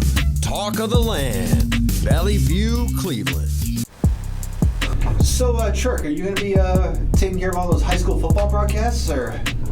Surprising enough, I was offered an opportunity. Oh, nice job. Oh, that's exciting. Yeah. Congrats, man. Yeah. So fun. So we have a fun way to introduce this miscellaneous section. It's a hockey night in Pittsburgh. It's time for Pittsburgh Penguins hockey. All right, here we go, Pittsburgh. So somber news in Penguins community here. Mike Lange, legendary broadcaster for the Pittsburgh Penguins, spent 46 years in the booth, has passed away. No, he didn't pass away. He's just retiring. He's retiring. Yes, he's not dead. Correction. Mike Lange. Long shall he live. Elvis has left the building, but he is still living. Is an important thing to note there. I don't even know why I said that. I knew he was retiring. I don't know why I said he passed away. Oh my Lord. It is the second hour, folks. Oh, you lordy Lord. He has had some legendary calls, though. He has. He's very unique. From Slap Me Silly Sydney to Make Me a Milkshake Malkin to Let's Go Hunt Moose on a Harley to... he's just said some Shave My Face with a Rusty Razor, just all kinds of stuff. And then I believe this was at the end of the 2009 Stanley Cup when they defeated the Red Wings. And Lord Stanley, scratch their names on your fabled cup. That's it. That's in his, I'm sure in his memoir when he does finally pass away. That'll be one of the highlighted quotes in it. We are so sorry for... I apologize to the Lange family. I hope I didn't scare anybody. Premature obituary here. Yeah. But I'm going to admit this, even though the Blue Jackets have been my team for a while, because I'm from Cleveland and Columbus is the closest NHL city, I've always had a place for the Penguins. Mm-hmm. There's just something about them that I've always loved. So there's a great culture in Pittsburgh. It's a good hockey team. What? Great culture in Pittsburgh? Yeah? There is. In terms of sports, man, they really do have a good culture there. They all wear the same colors. They're all on the same page. Yeah. They all root for each other. There's a lot of good things to be said about Pittsburgh, but the Steelers suck. So. And the Pirates are cheap. Yeah, I'm not here to be a fan of the city of Pittsburgh, but I am a huge diehard Penguins fan, so I will say that. But it has nothing to do with them being in the city of Pittsburgh and everything to do with the fact that I didn't have a hockey team to go see nearby. Yeah. So my first professional game, my uncle took me to a Penguins game. Been in love ever since. My first NHL game was actually a Blue Jackets game against the Toronto Maple Leafs, but the reason I became such a diehard hockey fan in general, I went to a couple of playoff games from the Monsters run to the Calder Cup in 2016. Oh, okay. Including Game 4 in the Calder Cup Finals against the Hershey Bears, affiliate of the Washington Capitals, who are one of the teams I strongly dislike. Sorry, but 2018 has a lot to do with that. I'm with you there. But Oliver Bjorkstrand puts the puck in the back of the net with 1.9 seconds remaining in overtime, and we won 1-0. And the Monsters brought home the second championship to the city of Cleveland in 2016. Minor league hockey titles. Let's go. Go Monsters. Yep. All right. Wait, they're not the Monsters anymore, are they? They're still the Monsters. They're the Cleveland Monsters. Yeah, they're the Cleveland Monsters. So, real quick note before we head to Kramer's quiz: Barcelona legend Leo Messi now playing for PSG in France. That would be really cool. There was this league of all these big teams in Europe. Maybe they call it the Super League. It's called. They have it. It's called the Champions League. All right. Earn your way. Earn your way there. Earn your way there. All right. PSG probably going to win the Champions League. I'd like to see that happen. Rooting for you. Anyways, Kramer, quiz time. Yes, we do this quiz usually just about every week, and James has been running away with it. So hopefully, Fraley being here will make some changes here. I'm gonna give it my best shot. Starting off, what was Wilt Chamberlain's record for the most points in a single game? 100 points. Not off to a good start. Who was the first ever NBA player to score 2,000 points in a single season? Ooh, Abdul-Jabbar? No. Wilt? Would you double? You wouldn't double Wilt. I did not double Wilt. Thank Michael you for Jordan. What was that? Michael Jordan. No. Kobe? No. Can you use the decade? Does it have a decade? I'll just say it's way before than what you're thinking. George McCann. You got the first name right. George Gervin. Merson. No. George Karl? No. George Gervin? No. Paul George. George Yardley. George Yardley. Never would have got that. Yeah. Never in a million Did years. anybody hear what I heard he said Paul George. Obviously not right. We're just going to Why go are off. you hating? Never trust a man with two first names. Yep. Chris Paul, then. Man, you guys could I don't get trust invited to the player haters ball. We are not. Chirk, here's how the saying goes: don't hate the player, hate the game. All right, moving on. Yes, Not Triple H. Kyrie Irving was born in what country? Australia. Australia. Ooh, Chirk's on the Chirk board. with a nice grab. Nice one, Chirk.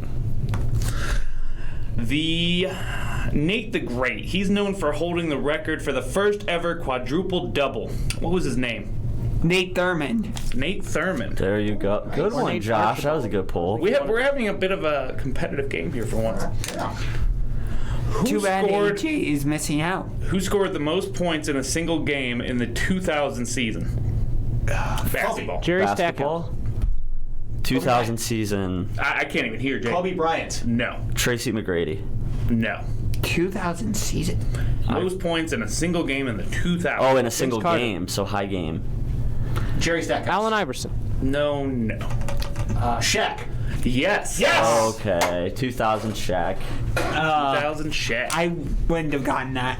Who was the first player to ever miss 5,000 free throws in his entire career? LeBron James. No. Tim Duncan. No. Chuck Hayes. No. To miss What? Come on. 5,000. Chuck Hayes got the whole worst free throw form. Kareem Abdul-Jabbar. You got to get to the line a lot to make that many No. misses too. So Shaq. No. Sean Marion. No. Sean Chamberlain. Bradley. No. Dwight Howard. Wilt Chamberlain. Ah. It is Wilt. You did double wilt us. I did double wilt us. You said you wouldn't double wilt. I didn't back-to-back wilt us. As long as you don't triple wilt a double wilt, I might we're triple fine. wilt the double wilt. Which NBA player was given the nickname Dr. Duncanstein? Dr. Duncanstein. Duncanstein. Duncan Stein. Yeah, good old Dr. Duncanstein. Why does that sound like Julius Erving. Why does that sound like Brent a Berry. Jewish I was gonna name? say, is he Jewish? No. Duncanstein. No, and no. Is he- no. So not Jewish. Not Jewish and what was your answer? Brent Berry. No. No. Duncanstein. Doctor. Oh, was it the who was the cat that did that flip over his Rex Jason Chapman? It was, I'm going to give 5 seconds. Isaiah Ryder. Not Last Rex guess Chapman. is- Isaiah Ryder. No. Daryl Griffith. Who? Who? Never heard of him. I think that was my thought too. Yeah. Who? What team bagged their third Super Bowl in the year 1990? 49ers. No. Giants. No. No, it was Dallas. Dallas Cowboys. Cowboys. We are looking at James 3, Josh 2, Chirk 1, Fraley still sitting on a donut. Dang. All NFL teams have their logo on their helmets, but one team only has the logo on one side. Steelers. Yep, the hated Steelers. That brings Josh into a tie. This player caused a I'm not even doing that. This player holds the best rookie passer rating in the entire history of the NFL. Ever. Baker. No. Oh, he set that record recently. Wait. Justin Herbert. No. You said rating QBR. Holds the best rookie passer rating in the entire history of the NFL. Is it Kaepernick? No. Who had a good rookie year? Teddy Bridgewater. It is not Teddy Bridgewater. No, that's a good guess. Stafford. Not Stafford. It is somebody we talked about today. Briefly, but we did. Josh Allen. What was your guess? Derek Carr. No. David Carr. No. We didn't. David Carr. Lamar Jackson. No. No, Lamar Jackson's never been that great of a Mahomes. passer. No. Oh, wait, he didn't play as a rookie. That's right. I'm surprised. Michael Vick. Rook. We talked about. You said we talked about him today. Somebody that was mentioned briefly in the first hour. Oh, so not Big Ben. Jared Goff. No. I was gonna say he's Russell Jimmy G. No, not Jimmy G. Russell Jimmy G. Wilson. Carson Wentz. No. S- In the year 2000, the player with the best rookie passer rating was Dak Prescott. Dak Prescott. in the year 2000. he didn't. What? He's from 2000. He got drafted. He didn't. I'm get- sorry, I don't even know where I got 2000 from. 2016. This player holds the best rookie passer rating in the Dak. entire history of the NFL. Dak Prescott. Dak Prescott. I'll take that point. I will give it to I repeated it before anyone I'll else, give it so to I you. think that counts. All right, we'll give you the mercy point. Yeah, I'll take them any way I can get them. I'm joking. What team won the first ever night football game? Browns. No. The Steagles. Bengals, Packers. The Steagles. It is a team that no longer exists. Baltimore Colts, No. Houston Oilers. No. The Cleveland Rams. No. Card pit, which is a combination of the Cardinals and Steelers. I don't think we're going to get this one. It is the Philadelphia Athletics. Philadelphia not the Steelers. Athletics. I've never even heard of that. Dang. I'm more familiar Did they with the move from baseball. Oakland? Or move to Oakland from Philly? Yeah, and they changed sports. Yep. They said we're moving to Oakland and we're going to play a different sport now. Got two more questions to wrap this up. Okay. In 1982, how many games made up the NFL regular season? 14. 14. No. 12. No. 13. 10. No. 9. Yes. Oh, it was Strike year. strike year. Yeah, strike The year. movie Good with one, the Church. replacements with Keanu Reeves. Trick's in there on his phone. we got He's Fraley Googling. with 1, Wow. Chirk 2, on James live. 3, I'm on live. Josh messing with you. 3. We might need a tiebreaker, but we'll see. So on a last question, maybe, this team scored the most points in a single Super Bowl. 49ers. Eagles. James, I hate to give it to him. James got the win once again. Ladies and gentlemen, the king of trivia still lives on. What team did you say? 49ers. I will say What this: Super those were Bowl? really challenging questions. What Super Good Bowl job. is that? It's one of the ones where they blasted the Broncos. Oh, okay. For some reason, I went to the Eagles because of 41-33. So They we scored like tried. 50-something in one. Yeah. We tried once again to stump James, and it did not work. Hey, listen, king of trivia, still here. We will try again next week. I will be. So you have a couple. Do you have any real or rumor? We don't got time for that, but you know what we have time for? It's Chirk's Berserker of the Week time. All right, guys, it's time. Let's do the drum roll. And then we got pet peeve. Drum roll. The Berserker of the Week is to. I'm giving this for different reasons on top of it. It is Okay. Jared Allen for finessing the Cavs. Okay, there we go. Okay. It's You're for right. Jared Okay. Allen finessing the That's a good Cavs. I don't like the contract at all, but I gotta respect the finesse. Okay. I'm with you. So we've had this segment on the show for a while. Do you have any pet peeves when it comes to sports, Brian? Pet peeves when it comes to sports? Yes. Oh, let's see.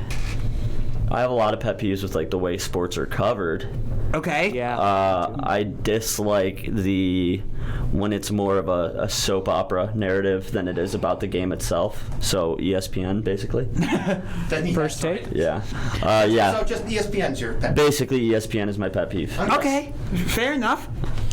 So the dramatization of sports. Yeah. No. I disagree. I love the drama. I love the dramatization, but I think it can be kept about the game and not about whose wife makes better TikTok dances or All whatever. right, so you know what I'm saying? Yeah. dramatization of the players. Yes, exactly. Okay. Like I Now I get what you're saying. yeah. Fair enough. Hey, it I'm was pro cool. athlete, I I did think. like when J. Cole was on the All-Star game. That was actually pretty cool. Yeah. That's another peeve of mine too, is when a writer attacks an athlete's character that he doesn't know personally. Yeah. I think it's I just personally would never attack someone's character that I don't know personally. You mean like when Stephen A. Smith said some nuts? I mean, you can just end that with Stephen A. Smith. Yeah. Are we Stephen talking A. about We'll just end it Kwame's with Mama's Stephen A. Cooking? Is that what we're talking about? What? The Mama's Cooking. Kwame. Oh, No, I was going to bring up specifically what Stephen A. Smith said about Shohei Ohtani. Well, Stephen A. Smith is a clown. Yeah. Same with End of Skip story. Bayless too.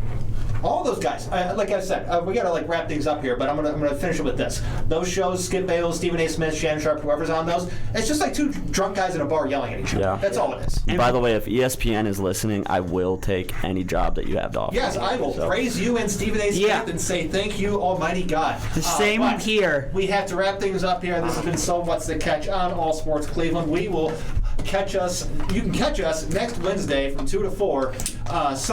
Listen live every Wednesday, 2 to 4. Instagram, Chirk. No, it's just So What's the Catch. Follow us on the So What's the Catch. What was the original? You're never living that down, man. But let's get out of here. The original line was catch us every Wednesday. All right. See y'all. See ya.